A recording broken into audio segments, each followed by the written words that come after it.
Welcome back to the Legal Weekly Wine. I am Virginia Tehrani, and I am with the Law Unscripted that's hosting our Legal Weekly Wine, where we talk about the hottest legal topics of the week. This is season 2. Oh my God. Right? First session of season 2. I can barely talk, and I haven't started drinking. I swear.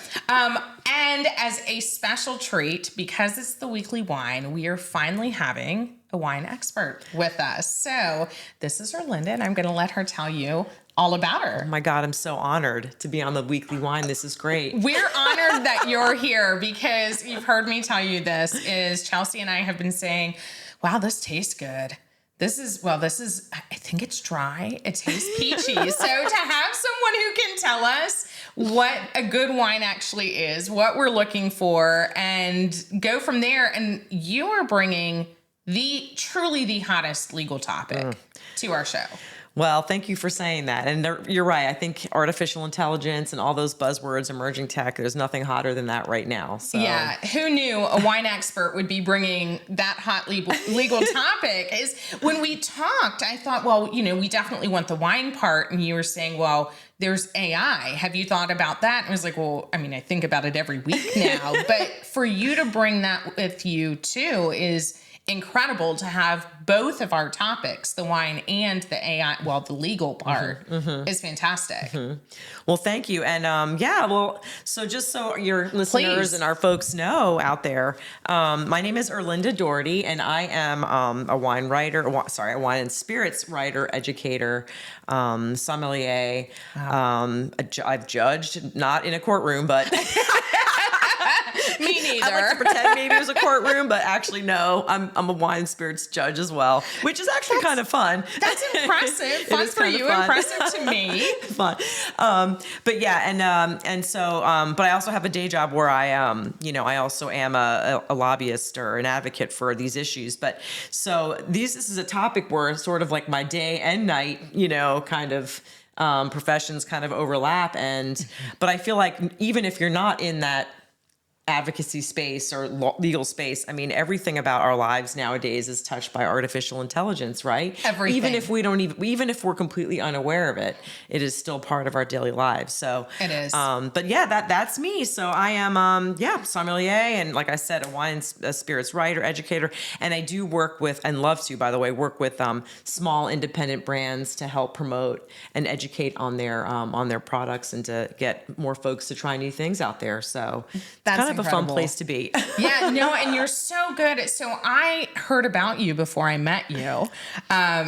Extremely impressive. You do education with it as well. I do. I teach wine and spirits classes, both virtually and in person too. Obviously now during COVID, it was a big thing, obviously. And then I also work, like I was saying, with some brands to create education programs for brands. So working with a Mezcal brand right now to create, one of the first Mezcal education programs in the States. A lot of programs were created in Mexico, which makes sense and stuff like that. But to have a brand that, partnered with me to create a program here in the States. And we've been I think we've probably taught now couple of hundred industry pros. Oh my gosh. Through our programs. We have a level 1 that we've taught several times now, and then currently putting in level 2, which is super cool. So that's really amazing. And it's a hot, agave spirits, mezcal, tequila, huge items, huge popularity trending evereverywhere now. So it's And is that your partner? Are you able to tell us who you're with and how that works? So I've been working with Mezcal Amaras to teach their program, to create this program. We call it Mezcal University. It's really, really awesome. So, and they are a great brand to work with. We're aligned on, philosophies regarding sustainability and all those things too. So it's, it's great. I love Mezcal. It's one of the few, I love all spirits too, but I call it my gateway spirit. So before I was all about wine. I was like wine all the time. I don't want to try I'm not into your spirits. I don't need a vodka or a whiskey. No, I'm all wine.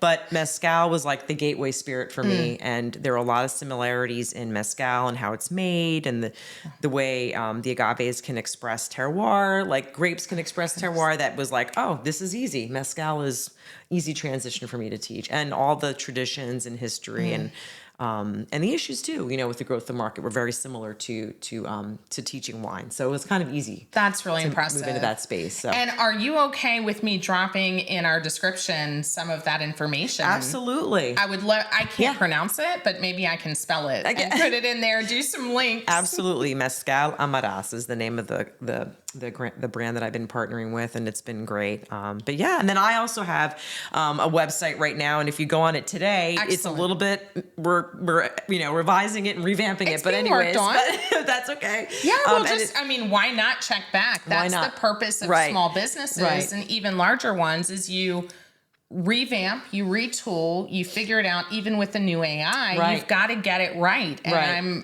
impressed that you're doing that. Well, thank you. So so my company is called Vinicola, the Vinicola, which means Vinicola in Spanish means winery, actually. Oh, nice. So, and we talked earlier about my background a little bit. So that's bringing into some of my heritage into that. But that's the name of my consulting company. And excellent. So yeah, so you can look me up. Don't judge me by my website yet. But anyway, keep refreshing. Keep refreshing, and maybe like in 6 weeks you'll see a new. It'll be beautiful. Maybe by the fall, right? Well, fall and those 2023 pictures that you saw, those will be on there. So that's part of that whole campaign was to get these amazing pictures to go on there and make it look 2023. Let's put it that way, not 2013 or whenever I started this journey. So well, I will say, please do refresh and see it in the fall because the pictures are fantastic. I've really seen such incredible pictures. Oh my gosh. They are, I have to Where's tell your you, tip they jar? are. Where's your tip jar? No, I'm not even being paid for it. It is truly, I looked at them and I was like, wow, these are power shots. They're incredible. They just ooze confidence and goodness, now I'm at a loss for words. Well, thank you. You don't need to say anymore because I'm embarrassed. Expertise. No, please don't. I'm blushing. Can you tell? He's like, they're really, really good. Thank you. He did a great job. Well, they show you so well. They're truly lifestyle portraits where they show you in your element, doing what you want to do, showing people how to do it, and it's you. I've rarely seen such shots that embody who you are and what you do and what you like to do. Well, thank you. In your environment. He's the photographer, John Armato. He did a great job, and he really kind of helped elicit all those emotions. And he obviously is a pro too. He knows how to get people to look the best that they can look. So I'm going to give him 90% of the credit. And then 10% was the booze we were drinking during the shoot. So there you go. It did look like nice booze. 10% booze. There you go. So none for you apparently, but there's a lot for you. That's good. Well, I'm excited to see your new website. Thank you. So you do have another job. How do you do the spirits, the wine, the sommelier? How do you do all of that too? Don't ask. Okay. It's not pretty, but all right. But I mean, I think like I mentioned earlier or when we were speaking before, I have a lot of interests, and so I find that having different projects, and especially one that I can control, that's me, and I can amp it up as much as I want or dial it back down as much as I want or need to with, when it comes to my responsibility with my family or my day career. So, but maybe, who knows, as I get through the years, maybe at one point it'll be all wine and spirits. Transition. We'll see. Yeah. Yeah. We'll see. So now do people hire you personally or how do they work with you? Yeah. So, I mean, I do, private events as well. Okay. I do get hired quite a bit. I have quite a lot of repeat clients now, which is kind of nice. I would be a repeat client which is great. Thank you. And then, during COVID, of course, too, we did a lot of online classes. So, and those things are advertised, on my Instagram or on my website when I'm doing those programs. And then in particular, the Mezcal University, however, is actually promoted through the brand. So I haven't had to do too much promotion on their end, but those were all, so those were all relationships and all folks that signed up via the connections that, the brand had. So, but yeah, there's different ways, so either on my website or you can contact me directly too, and then you said Instagram. Yes. Instagram. I have a team now, so that helps. Wow. She's great. So yeah, you can find out more, and LinkedIn too. We're starting to get into. Oh, and Substack. I'm also starting to write some things on Substack now. So some articles actually about some of the stuff we're going to talk about today, believe it or not. Good. So. Well, I am really excited to hear about it. We're also going to put then your Instagram portion down there. We will drop all of the links so you can find her, follow her. And you are already pouring wine for us. This is, you're getting us started. I'm starting to feel a little dry in my mouth. Maybe it's the smoke outside. I don't really know. Yeah, we are at the time where all of the smoke is coming. So we do need something for that. So tell me what you've poured for us. Okay, so I have two really, really interesting wines here today, and they're both blends. Okay, so the first one is I made a trip last summer to Priorat, which is the Spain, which is the other.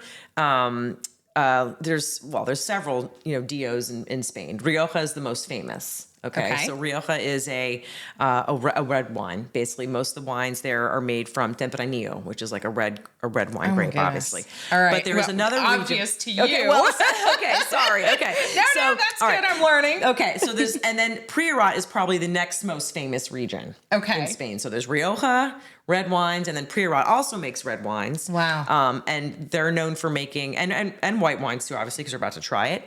But they mostly make red wines, which is kind of interesting. So I purposely was on a mission to find some really interesting white wines coming from that area too. Okay. And they do wines that are mostly blends and mostly Rhone varietal blends. So if you think of France, the Rhone Valley, Grenache, Syrah, Mourvedre, all those kinds of like really kind of deep, fruity wines. That's sort of the tradition of that region, because a lot of the French during when Phylloxera came and got rid of and decimated a lot of vineyards in Europe, which is a louse that kind of like basically killed all the grapevines. And so anyway, I could talk for hours on that. But anyways, interesting. But it was I didn't even know that happened. Yes. So that happened during the late 1700s. So, and a lot of the grapes were grapevines, I should say, were decimated around the world, and not just in Europe. No, I mean it started in Europe and then spread. Wow. So, basically, in order to combat that problem, the old world had to come to the new world to get rootstock. To transplant the rootstock, to graft the rootstock to start over, which is kind of crazy. So you have actually, so the New World rootstock actually helped kind of revive or saved the old world wine because of this epidemic. Yeah. Or this louse, that decimated. How did they get rid of it? Eventually just over time. They had to get rid of all the, old rootstock, put new rootstock in. And it's still, an issue in some places, and it comes and goes, but it's not like it was back in time. Oh, I didn't even know. But so these grapes, so anyway, even though it's in Spain, Priorat is located in Catalan. And so Spain has 16 autonomous regions. It's like having 16 different countries, basically. And, so this is a very big French influence, this grape, using their Rhone varietals. And so now, again, this is a white version of the blends that come there. And this is a Grenache Blanc and a Rolla, which is like, Vermentino. Now the name is escaping me, what they call it in Spain. But I cannot help you with that name. I can't even pronounce what you're saying. Can I sniff it? Please, and smell. Yes, please give it a sniff. And it smells like really aromatic, doesn't it? It really is. It's and beautiful. This came back. If a smell can be beautiful, it came back in a suitcase. In your suitcase? In my suitcase. Wow. So I brought this back on my travels last year to Spain with my family. Oh, it smells so good. Yes, and it tastes delicious too. And again, Are this area to taste it yet? You can taste it. Okay. You can taste it. Is there a certain way that I know nothing? Am I supposed to do it a certain way? I mean, you can swirl it if you like and do all that fancy stuff. But am I supposed to? You can't. Why don't you do it? Okay. Why don't you swirl it a tiny bit? Swirl it and give it a little sniff, and then all I want to do is sniff it. I'm afraid to drink it. that it will ruin the beauty of the sniff. And it's actually really dry. So I think it tastes that is dry. Totally different than it smells. Doesn't it smell super sweet to you? It does. And kind of blossomy. It really when does. You taste like I'm going to eat a flower. Right. There you go. And when you taste it, it's really dry. Almost like honeysuckle. Yes, exactly. Girl, you're getting an A+ today. Is it? Okay. Honeysuckle, right? Yes, exactly. Mm-hmm. That's it. Honeysuckle. Oh. Okay, well, maybe got it. Maybe I know a little bit. And as far as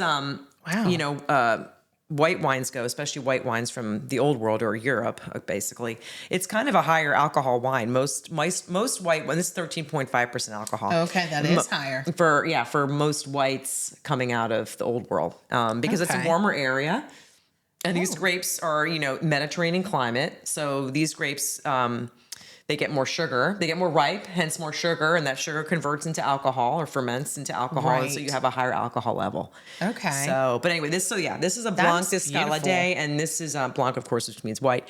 And Scala Day is, it means ladders to heaven, stairs to heaven, or to God. Wonderful. Yeah, and this is from, again, one of the oldest wineries in Priorat, very, and you'll see a lot of references there to the church, of course, because the church, also, the wine is very important in church. I'm Catholic, so, the blood of Christ, the whole thing. And that region is Catholic as well. Oh, yeah, very Catholic. Okay. So, wine there is, there's a lot of crossover into spirituality and all those kinds of things, too. So you'll see it's not atypical to see wines that refer to religious kind of themes. So, okay, so I'm going to throw you for a loop. Yeah, throw me for a loop. And for what you just said, in looking at the Catholic Church, I know they use wine for their, you may not call it communion. Yeah, communion. Okay, sure. because I know the Protestant word is communion. Yeah.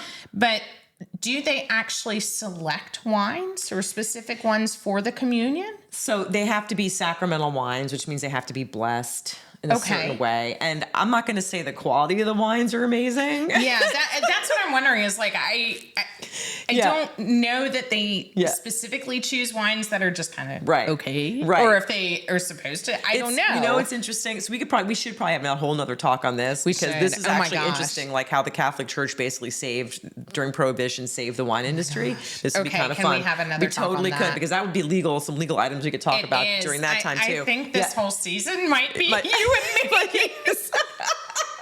We're going to talk about wine and legal everything. Legal, including it's illegal. And illegal items. Illegal prohibition items too. We can talk about prohibition too. That's completely legal issues. Yes. I mean, how even constitutional amendments. Right. Oh my God. With that. So we should totally do another one on that. But But suffice it to throw say, your support in the comments. Really, like if that's what you want to hear too, throw it in. Drop some love. Send some requests. And yes, I see a whole series. Oh my gosh. Yeah. So the Catholic Church. Anyway, but our priest will oftentimes make jokes about it too. He's like, well, these wines aren't great. They're just, Do they just grab something, or no? They come from special wineries that have been approved or whatever. But it's not. Again, it's not for the quality. It's basically. Well, if they're called Stairway to Heaven, that seems like they should use it. You're right. Actually, no, it's a white rather than a red. Right. Well, this is Spain, right? So in the United States, I actually don't know exactly where I'm assuming the grapes are coming from California because most grapes do, and it's usually pretty cheap and it's bulk wine. Oh, that's. But you would think you're right. I should just bring this to my priest and be like, "Hey, you should, Padre, I'll send you a letter. This is a good one." Stairway to Heaven, Stairway to God. So I think this is probably okay. It seems to be. I'm not trying to be sacrilegious, but it seems like a pretty nice idea. And actually, I bet if my priest was to sort of bless this wine, it would probably be okay too. We could always use blessings. Yeah. Always. Exactly. Wow. Okay. So now you brought this in your suitcase. Do we have to go to Spain to get it? So this particular brand, probably. I'm not going to say 100% no, although for sure it is not widely distributed. Okay. I know it's not, in fact. I think beautiful. Thank you. It is a lovely, lovely, interesting wine with obviously a great story. Thank you for bringing it here. Oh my God. I have like a million lovely wines that I have no one to share it with. So, or very few. Clearly don't go to Spain to get it. We go to our local shops. I went to a winery for some, but to actually have something from Spain. You're sweet. Thank you. And my family hates me for this, but whenever we do our family vacations, there's always a little side trip that we take to a winery or distillery. So why would they hate that? Well, my kids are not like, Mom, another winery? Okay, so I'll go in their place. Yeah. It's okay. We'll swap out. Yeah. I will send your kids with mine to Disney World. There you go. And I will go with you Perfect. to wineries. I love we can send them all together, done. but I love it. This is my dream trips. Right? I just don't know. Well, and like I said, I always find some little niche for us to go do no matter where we, and this was our family vacation last year. We went to Spain and Israel and we visited. Oh my goodness. Yeah. So in Israel, we visited some wineries too. But anyway, that's a whole nother. Okay. That's it's a whole another nother time. Yeah.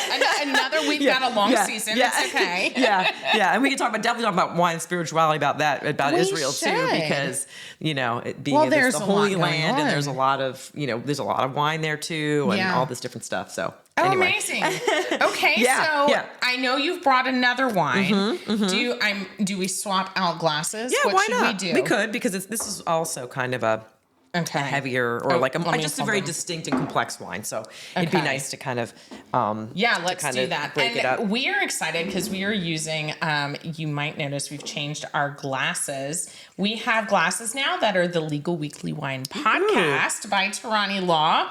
So we actually got some glasses, and they were also sponsored by the Gaithersburg Germantown Chamber of Commerce. Go, so girl. that's what we're using, which I think is also kind of special today. So thank you. Yes, absolutely. So this is another. This is a wine that you can actually get here in the States, and I would encourage you to do that. It is one of my. So we just did a white blend. Now we're going to do a red blend. And this is from, when we think of California, doesn't it smell delicious? It I know. really does. Is it? Okay.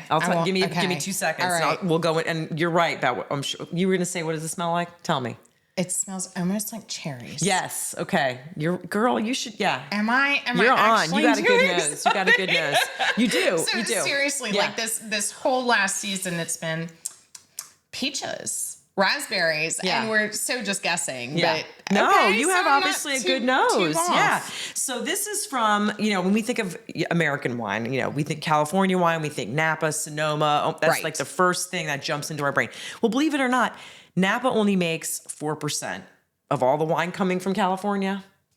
Really? Sonoma only makes 9% of all the wine from the rest then? I mean, this region, so central coast of California, and which is this huge swath base. I mean, it's a huge swath between like northern and, southern California. It's called the Central Coast. But within the Central Coast is this region called Paso Robles, which makes, I don't know the exact percentage, but it's much more than 4 and 10%. Let me tell you. I've never heard of that. Yes. And so this is kind of like, I'm not going to say the undiscovered part of Cali because a lot of people know about it now, but it is definitely not as well known for sure as Napa and Sonoma. And so Paso Robles is kind of like the capital, if you will, of this region. And it's an AVA, we call it American Viticultural Area. Again, another podcast. Yeah, you want to talk about this is TTP and regulations and learn about how we divide up the United States into these like legal definitions for what an wine region is. Well, so it is. I'm telling you, we have a whole list of stuff we can do. Yeah, there's a lot here. So, but Paso Robles, again, Central Coast, California. San Luis Obispo would be the airport you fly in to get there. Okay. And it's like 4 hours north of LA, and it's 3 hours south of San Francisco. So it's kind of like right another in the middle. vacation for us. There you go. Okay. There you go. Got it. And it is again I like to say it's like what Napa was maybe like 30 years ago, 20 years ago. Much more rustic, a little more casual, definitely spread out. And the region has, a million microclimates. I mean, and I'm exaggerating, but whereas Napa's kind of known for Cab and Chardonnay and Sonoma for Pinot and of course Cab too, Paso can do anything. I mean, they do all the grapes. They don't really have a signature varietal per se, although there are a lot of folks that for a while they called them the Rhone Rangers that did Rhone blends. Like this is the Rhone style blend, except a white one. I do like Rhone. Yeah, so Rhone style blends, and they do them a lot there, but they also do Cab. I mean, they literally do everything in Paso Robles because they can.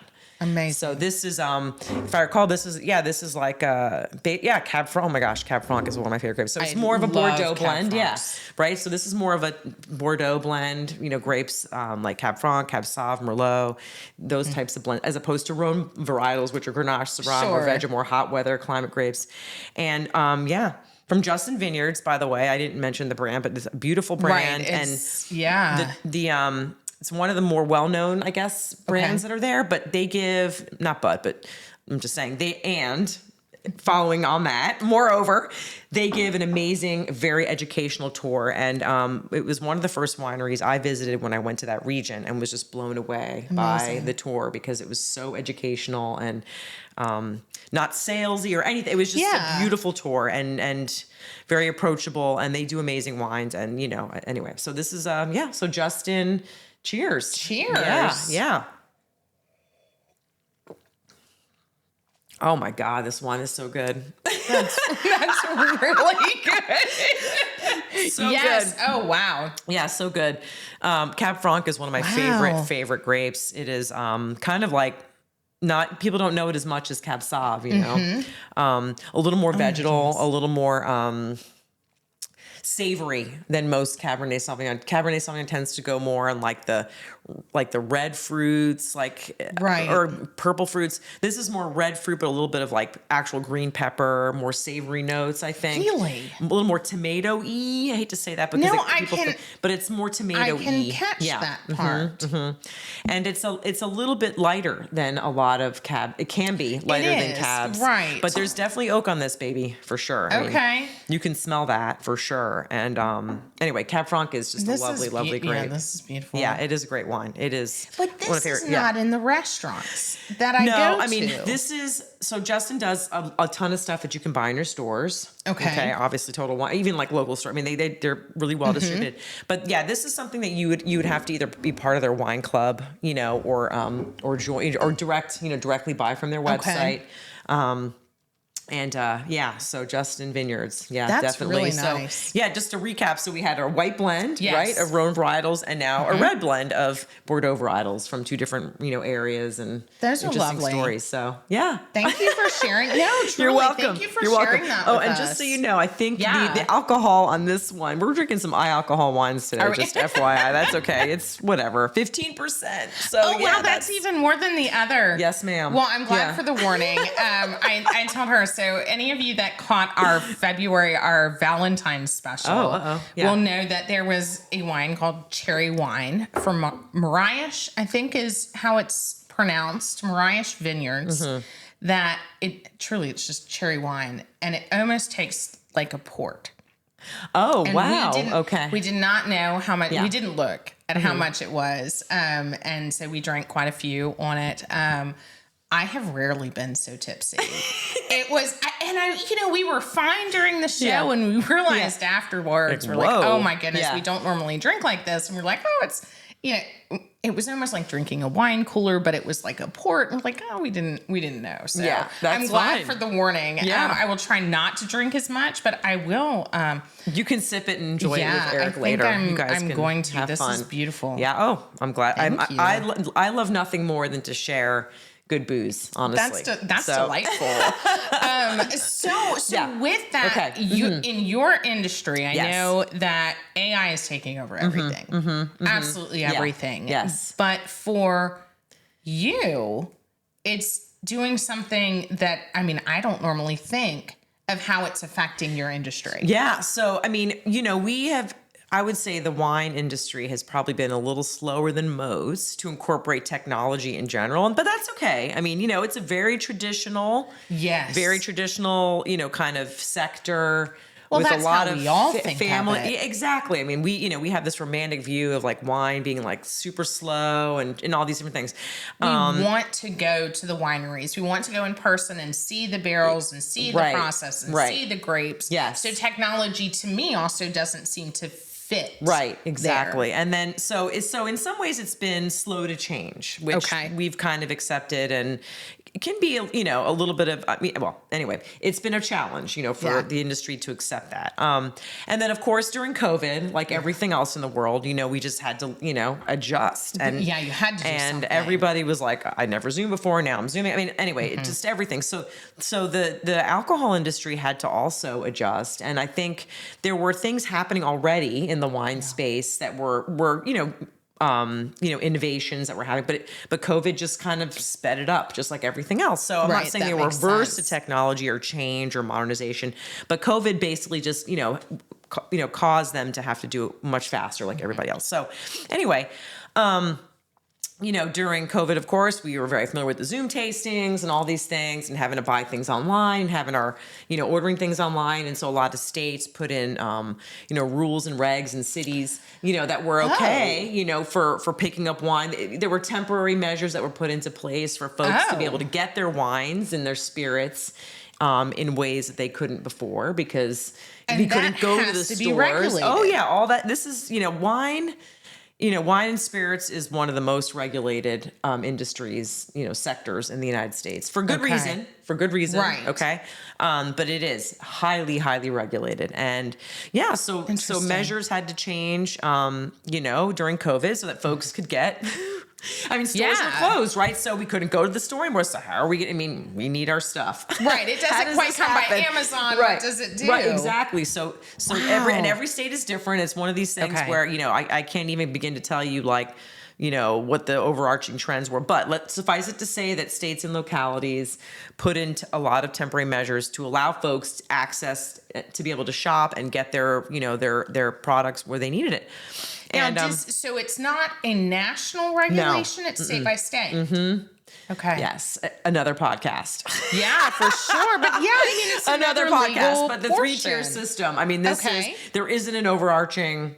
There is not an overarching. It was left after Prohibition. It was left to the states to decide how they wanted to regulate, wine and spirits. Another part of federalism. There you go. So, while there is a federal mandate that requires or rule that requires there to be, a 3-tier system, it is basically up to the states to decide how to implement that. So it's different in every state. So, so it's crazy. So anyway, so slow to adopt technology, COVID helped obviously kind of say, okay, we got to do some things to change some things to get wine in the hands of our customers. They want it. We need to sell it. How do we make this happen? Connect A to B.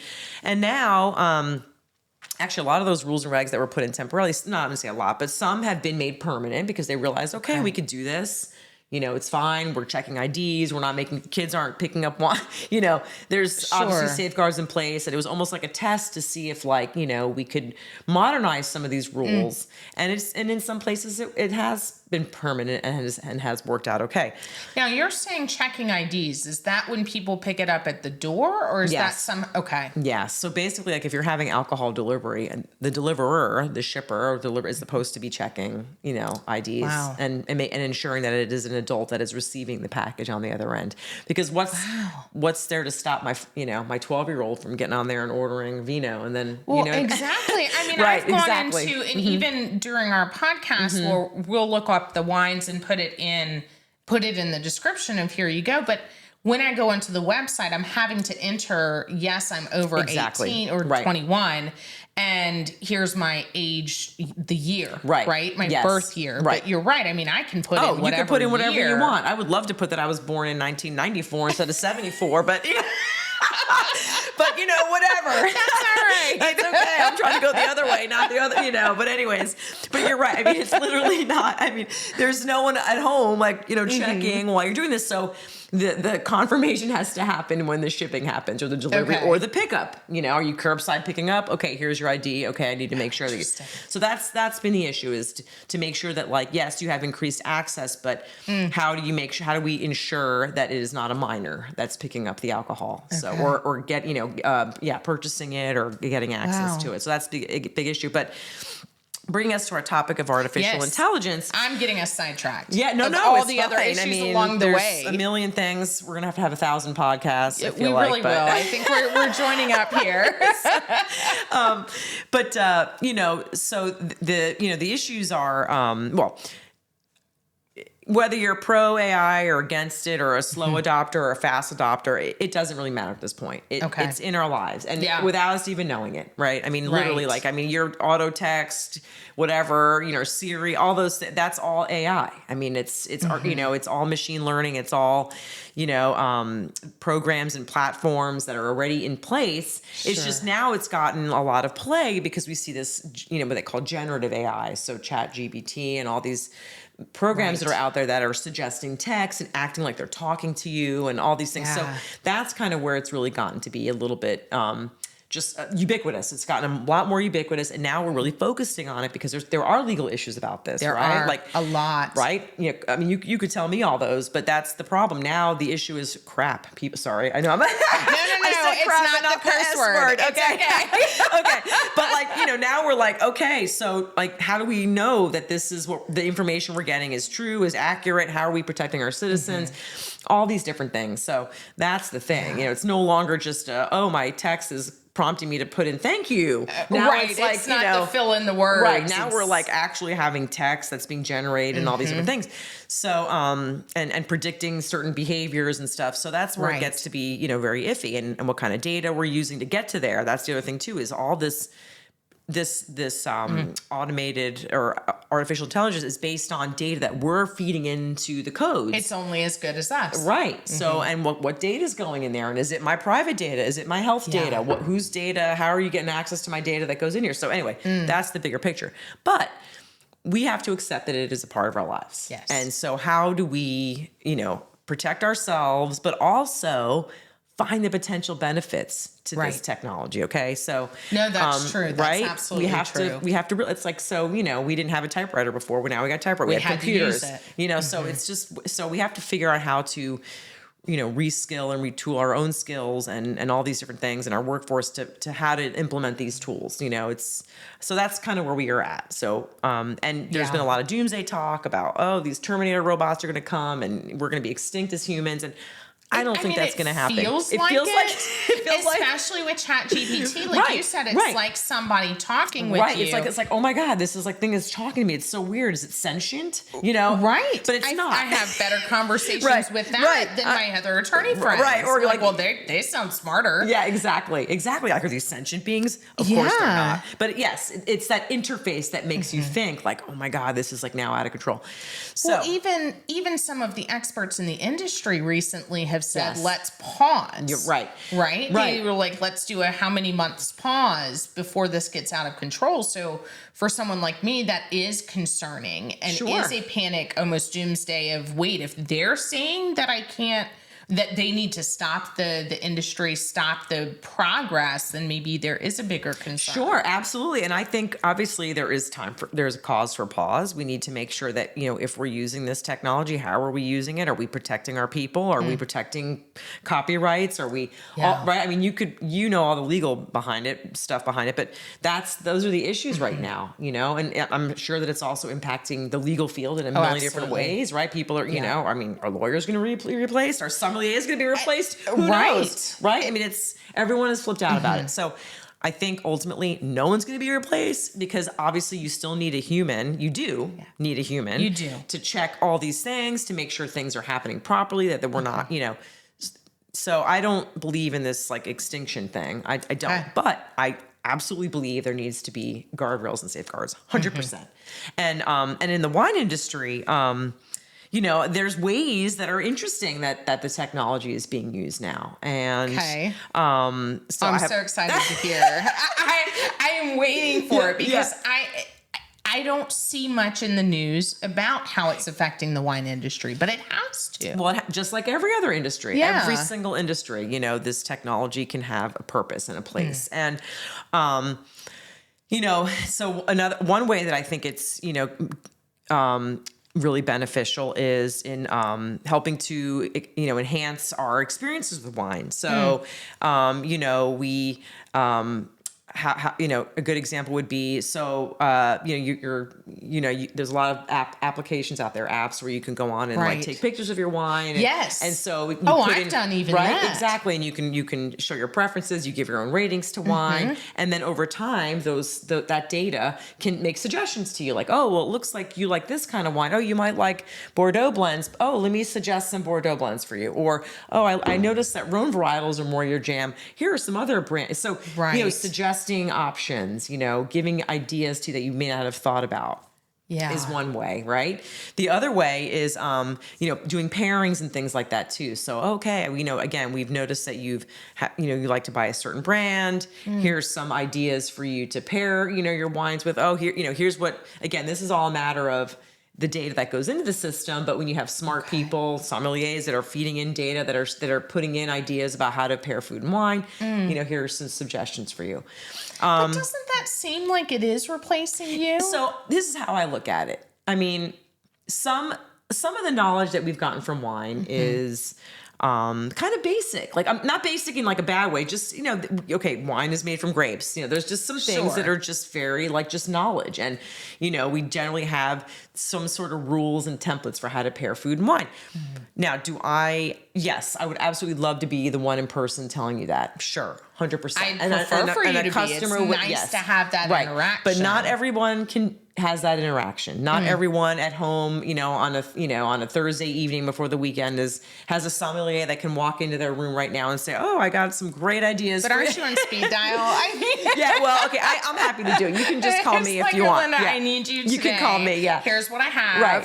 Right. But I mean, so you're sitting at home. It's Thursday night. You have a party this weekend. Oh my God, I got to buy my wine for tomorrow. Okay, I'm serving this. Here, oh gosh, I need some help. Okay, that's, machine learning, artificial intelligence. Wow. That's a platform that can help you make some better choices so you're not just floating out in space, Okay.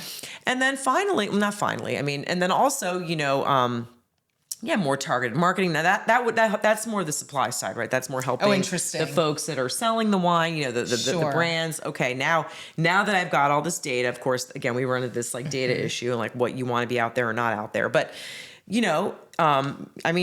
listen, the wine industry, just like every other industry, is collecting this data, this consumer data and using it, and that's just the way it is, Wow. So they can, obviously this data, especially on social media and on our phones and everything, is being kept and stored and used. And so, they can target their stuff. You see all the time, your Instagram, all of a sudden, wine pops up. Well, why is wine popping up on my phone? Because they know that I'm a wine educator. So they're going to, stuff's going to be marketed to me for that reason. Oh, that's so interesting because and I don't think about that in anything but my own industry because it's like, well, where do we advertise? What do I put my legal stuff? Is it going to be on Facebook? Is it going to be on Google? And even my marketing team, they're saying, well, who do you want to market to? And it's like, well, how do you know where that goes? And it's like, well, this segment of the population, this age range, this gender, and somehow through all of the marketing, and I'm not technologically advanced, is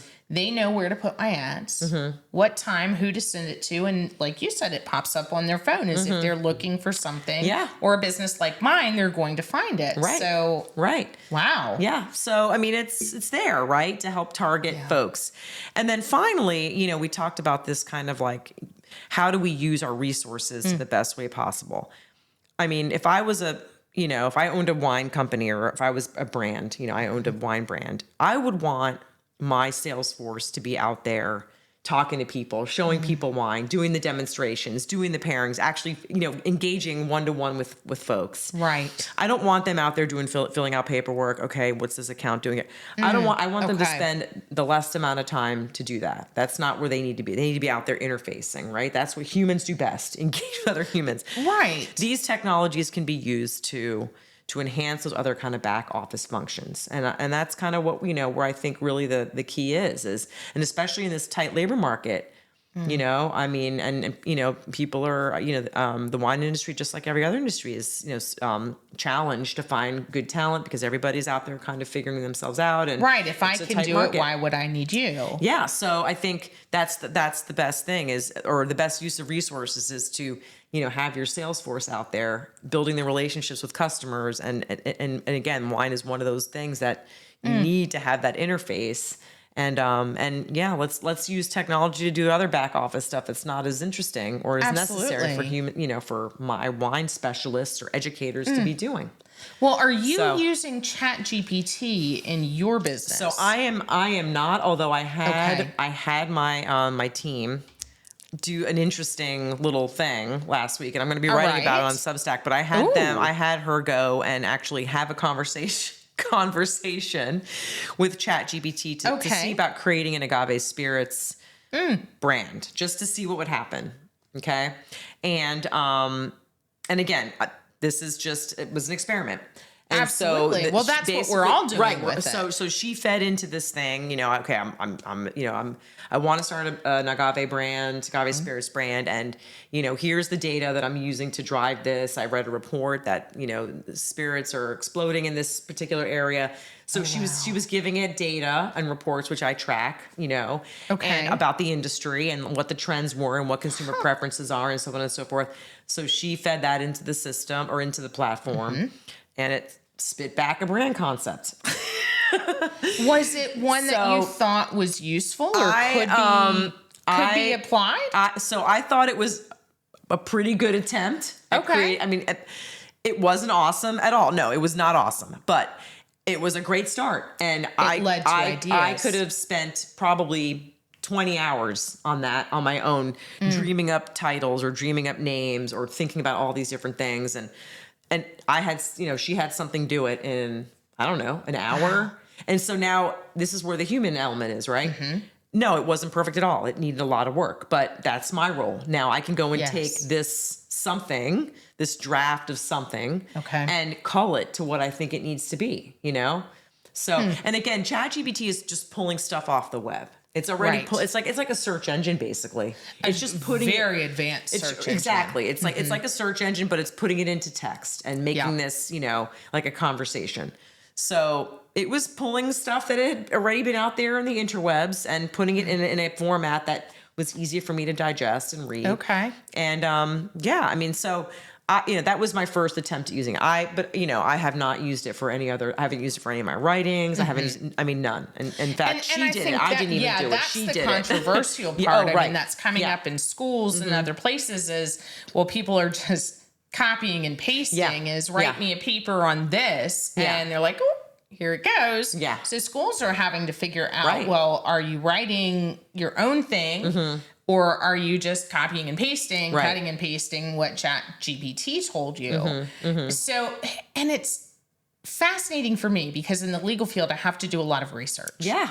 And I can't imagine with you, you're still doing research. Everything you've told me is something you had to go and learn. And it's not something that someone tells you. So to have the idea that I can start in a place, like you said, start in a place. And I think that's the idea of it, is to start and move from there of can we use it to benefit rather than to replace? Right, exactly. And you mentioned very, very early on when we started talking about bottling. And is that something that relates to AI or is that another subject? Bottling, and what do you mean by bottling? In terms of, and I guess maybe this is me not being as knowledgeable as you, as in terms of labeling and bottling, is that something that's different or is it emerging because of AI? With nutrition information or that sort of labeling. thing. Okay. Right, labeling the of the nutritional bottles. labeling. So that is an interesting topic too. And there are, just like most foods and obviously there's now been a push for actually a long time. I'm going to get the dates, but a long time, many years to have nutritional labeling on wine and spirits. Which they don't have. They have the alcohol content. Right. And they'll tell you the grape, generally speaking. Right. Now, but you don't know like the calories or, the carbohydrates. Which everyone wants to know now. You go to a restaurant, you expect it. Right. Nobody wants to look at it, but they expect it now. Right. So that is a whole nother, there isn't necessarily a relationship between that and the labeling. However, these are all just changes. Like I was talking about, the wine industry kind of being slow to change. Right. These are all kind of things that are impacting the wine industry kind of all at the same time. Interesting. And also changing consumer preferences. So the wine industry is doing a lot right now. Technology, labeling, changing consumer preferences, all these different things. And is that nationwide led? Is that led on a federal level or is that led on a state level? It is a federal, I would say, activity. Interesting. Yes, it is because, and actually Europe's been doing it now for a while. Really? Yes, they have. I don't know if they're actually, don't quote me on this, but they're much further along in the process. And if they haven't already started putting labels on it, they are going to be doing it very soon. Okay. So we knew this was coming a long time, because usually it's interesting. We follow Europe in a lot of things, including AI, by the way. They have an AI, regulatory scheme that do they already, really? Yeah. There's a lot of know this. Okay, this is why you're here. It's because I didn't even know that. I mean, I know a lot of the legal parts within the country, but I didn't know they already had those regulations. They do. They have a regulatory scheme that, of course, there's a lot of debate on it, but they do. Okay. And so in a lot of ways, what we're doing here in the States is trying to at least see what the blowback is, or kind of analyze what they're doing to see how that can apply to what we're doing here in the United States. Oh, fascinating. Same with the nutritional labeling. So, and the thing is, so the Europeans have been really well prepared for this. A lot of companies have been doing it already. A lot of suppliers putting the carbohydrates, the calories, all those things, the additives, all those things on their labels. And eventually we're going to have to do it too. And so it's coming, and I think, I mean, again, it's one of those things where I think the spirits, the wine and spirits industry, or the wine industry, I should say, because I think it's different for spirits, but the wine industry has known about it for some time. So it's been a slow kind of acceptance of like, okay, this is coming little by little. We have to figure out, and some wines already do it. There are a few brands now that have been already putting those labels on their bottles. And are we all rejecting them now? No, Because I don't want to know. I want to know the alcohol content and what flavors are in there. But I really don't want to know. I mean, I know you can see things on AI and the internet of how much it really is. And I look at it for food, and they say don't drink your calories. But I'm like, oh, but it's really nice. Yeah. I'm not drinking a lot, but shouldn't I enjoy? I mean, these are wines that you've brought that I would want to sit and enjoy. Of course. And not look at and say, oh, well, I don't want to try just the Justin wine because it's too high. I mean, I have no idea what it is, but I don't want to be repulsed from it because of calories or something like that. Well, I mean, and I will tell you, I mean, just from even like looking at some menus now that have like the calories, I have made choices based on that. So, but I think it's just a matter of being transparent. I think it makes us better informed consumers, right? So maybe if I know that I'm going to have a glass of wine tonight that has XY number of calories in it, I'm not going to have that latte with all the sugar or whatever in the morning. Right. I mean, it just makes us better informed as consumers. Oh, wow. I think that's actually a benefit, in a lot of, and I actually think, this is a whole other topic now we're getting into, but please, I do actually tell me feel at least like what it is. Folks that may have been not interested in drinking wine might actually be, and this is more like towards the younger of the Gen Zs, like who are very conscious and care, which I'm not saying Gen Xers like we don't, but it's a different perception from where we've grown up and what we were trained, honestly, how to look at it. I mean, everything is influenced by it, because I think we are also, our generation, because I'm very close to yours, or if not the same generation, I don't know the numbers here, is I am less inclined toward the technology. Right. I am less inclined toward the labeling because I didn't have it. And it is scary to me. Whereas the new ones, my son doesn't care. Yeah. He's like, oh, it's technology. Yeah, right. Duh. It just doesn't bother him because he grew up with so much. Yeah, it's just normal for them. It's still emerging, and he has no problem with seeing it. Yeah. Right. So this Chat GPT isn't this revolutionary, material, any AI. He's got classes now. And I think your children do. Yeah. Oh, yeah. Of the classes that we didn't. I mean, I did Oregon Trail, right? I mean, these are the classes that I grew up with. You went to computer class and you played Oregon Trail. Right. You didn't learn all of this substantive and changing AI that's completely changing the world. Exactly. Wow. Exactly. So, I mean, I think actually nutritional labeling for some populations might actually make them more comfortable drinking, and we might actually see, or enjoying, I should say, or whatever, consuming. Right. And I think that, that might actually be a benefit for an industry that is, again, having to kind of address, some slowdowns in consumer preferences and things like that. So we'll see. But that's another interesting topic too. These are all interesting. So I don't want to leave on without covering a topic for AI. Do you feel that there's another one that should be addressed before we go? I think the only other place, I mean, again, there's so much potential in so many different areas for this technology. I think the other area that I think it might help a little bit in as well is the supply side of not just wine, but also spirits, just booze in general, is kind of slow, lags behind a lot of the consumer demands. So we know what people want, and then we have to kind of make up for it on the back end. And there's a lag. There's a lag for that. So I think that, and so that's kind of why sometimes we see there's this, there's a glut here and there's an oversupply here. And there's not enough wine for this or too little here for that. So we're always trying to match up the demand with the supply. Right. I feel like there are opportunities, and there's a lot more smarter people in this that can figure all these algorithms out. But I feel like there's a way to help match and predict maybe consumer demand a little bit more where the supply side matches. And so we have a little bit more of this harmonious kind of we can kind of predict where the trends are going. So we're going to have our supply kind of meet that.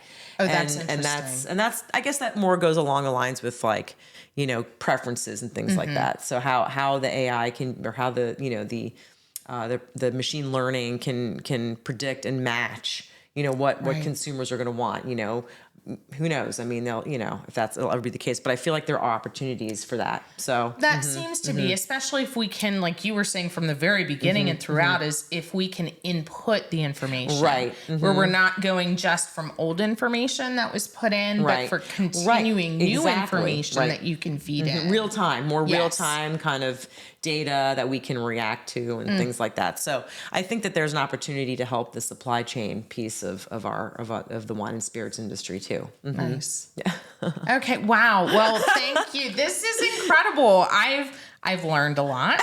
I have drunk some amazing wines. I've talked with an incredibly interesting person. Oh, thank you. Oh my gosh. Yeah, thank you I have a lot of lawyer envy. I told you, as you know earlier, I only have a master's. It's only 2 years. I only had one extra. I mean, you took the bar. Or, I mean, I'm assuming a bar. Oh, I did. Okay, I good. Yes. 2. Okay, there you go. And you had to take the LSAT, all those things. I was like, no, I think I'll be okay with the GRE, dude. Okay, so you took the GRE. You have a master's, and you have an incredible day job, and oh my gosh, the